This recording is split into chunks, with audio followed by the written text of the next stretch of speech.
Welcome everybody back to Boost in Motion, guys, and today we're gonna do a review or driving impression of the VRP Speed intakes for my M177 Mercedes C63. But before I get in the video, guys, please check the link below to VRP Speed so you can take a look at that catalog with different Mercedes upgrades that you can actually put on your car. Anyway, guys, let's just jump in it. Let's talk about it. So before I want to do a little bit of housekeeping. If you are new to this channel and you haven't been here before, definitely watch this video. Watch a couple of my other videos. I do have a Mercedes C63, but I also do make Infinity content, Q50, Q60s, G37s, that type of content too, because I'm born and bred Nissan Infinity. But also I've jumped into the Mercedes platform because I really do like this Mercedes C63. Anyways, you can check above for my detailed install video and unboxing of the VRP intakes, just in case you guys want to see how they actually look and all the parts and components. All right, we got all that part out. Now let's get down to the driving impressions. My oil temperatures are not all the way up to operating temperatures yet. So once I get there, we'll tap back in and then we'll go. All right, so we're back. Let's put this girl into sport and let's go. Open the window a little bit.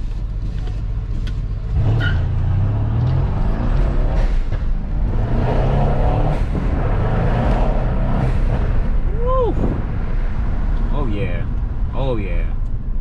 Oh yeah. I can. Oh. Ooh, I definitely hear the intakes so much more. There's a. Let's go. Let's go.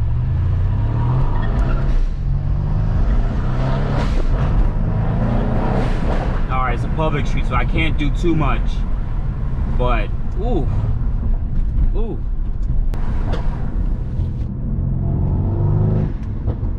ooh, love that beautiful noise. Yes, I just love the induction noise.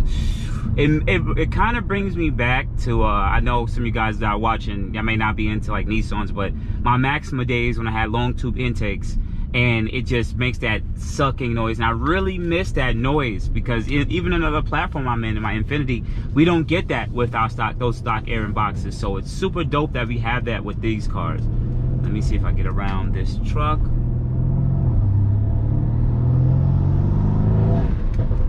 Now, some of you guys are gonna ask, Boost, is the car faster? Well, to be honest with you, it definitely feels faster. I'm keeping it honest, but that's butt dyno. We gotta really see actual real world differences. That guy just ran yo, they just running stop signs over here. Jesus Christ. This is Brooklyn for y'all. This is why there's always accidents. But anyways, based on a lot of other dynos for this platform, this M177 C63 and NOS, they definitely need upgraded intakes. Reason being is the stock OEM system isn't designed for efficiency. It's designed for it to be able to fit under the hood. It's more of a fit. It's designed so it can fit under the hood. So if you compare it to like the E63, GLC, GLE, and/or GTCs, the intake design is actually a little bit more performance based on how it's designed. The OEM system has a big S. Let's say this is the throttle body. This is the inlet of the not the throttle body, the inlet of the turbo. The intake goes like this, big S, then a big turn, comes back to the filter, goes down, and then go back as a big S towards the front of the car. That's terrible for airflow, and there's only a certain amount of CFM that can be sucked in through the turbos with an inefficient system. So they just wanted to design it to be more compact. When you go with any aftermarket, and in this case, the VRP Speed intakes, this allows you to have most proper efficiency of the turbos, which means quicker spooler time. Quicker spooler time. A lot more CFM is actually getting sucked into the turbos itself, which delivers you better performance. Especially when you're turning the boost up for a lot of the tune guys, you have to go with a larger intake piping. Now, there are a couple of other intakes that I see in the market that are slightly smaller or very similar to the OEM size.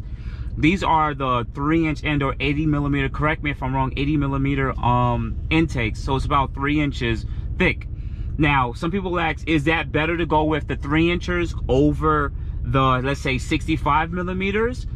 when it comes to in terms of certain amount of boost levels or turbo or compressor speeds that you're aiming for, usually the smaller intakes or smaller piping will be the choking point after a certain amount of performance gain. So there will be very similar performance gain stock and or mildly tuned, but when you guys are going to have, let's say, big turbos or upgraded turbos, you guys need to go with bigger piping just to match it up. It just makes a lot more sense that way.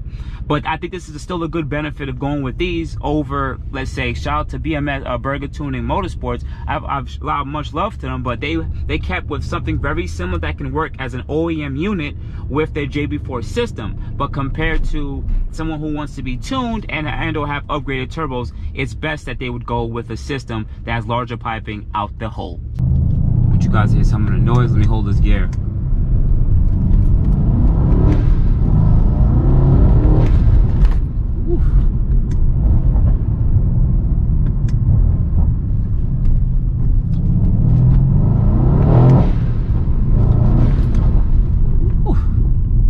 All right, guys, so let's jump into it. Guys, you're gonna want to ask me, hey Boost, is the intakes hot? Well, let me check. Nope, I'm not doing that, guys. This is aluminum piping. There's a lot of radiant heat under the engine bay. So for you guys will probably ask, well, if it's hot air intakes, why should I get them? I already explained that earlier in the video, but also on top of that, for me to continue to explain why it is hot, I live in stop and go traffic in New York City. Some of you guys, if you live in a highway area, right, you guys are not doing stop and go traffic. Every 300 feet you have a stoplight.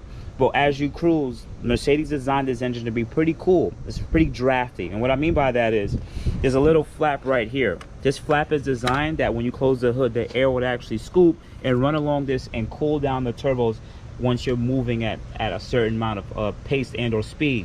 Also on top of that, this engine bay actually is a lot cooler as you go, if you're at highway speeds or anything consistently. I would assume above 20-30 miles an hour, so you get some airflow under this engine. But because I live in stop and go traffic, this thing is actually pretty hot.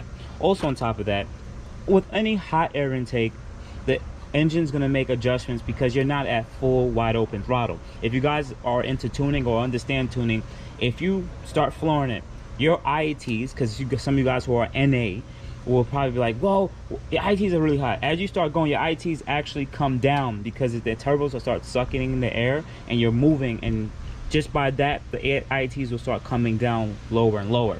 Now, if you keep doing a couple passes, say at a drag strip or a couple of runs on the highway, IATs are going to start getting hotter and hotter. That just naturally happens with almost any car. But when it comes to IATs themselves, don't focus so much on that.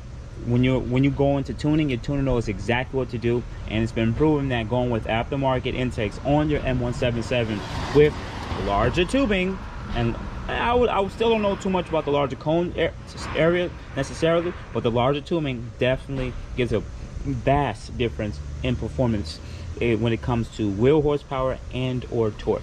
So shout out to VRP for sponsoring this video. Also on top of that, I don't have the heat shields that also include, they also include heat shields also that actually helps with a lot of the radiant heat that comes off these turbos, because they have this heat shield replacement here, but it's still super hot, so you want to keep a lot of that radiant heat off. Also, I believe they may be developing turbo blankets in the upcoming future. I have to double check, but I believe they might be developing those turbo blankets and heat shields, which are already out, and that should help a lot. A lot of other companies use similar heat shields, so this is something that they try to do within the community, keep those intakes low.